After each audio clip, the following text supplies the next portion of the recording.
औरी का जोड़े ओ मन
सीता जी स्नान करके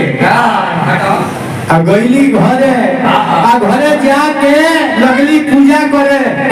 तो धनुष का लगे गईली बाएं हाथ से धनुष उठा के दहिना हाथ से ओकरा के लिप पोत के पुनः धनुइया के वही रख दे। रखला के बाद में राजा जनक जी जब थे आटन से रही राजा कहनी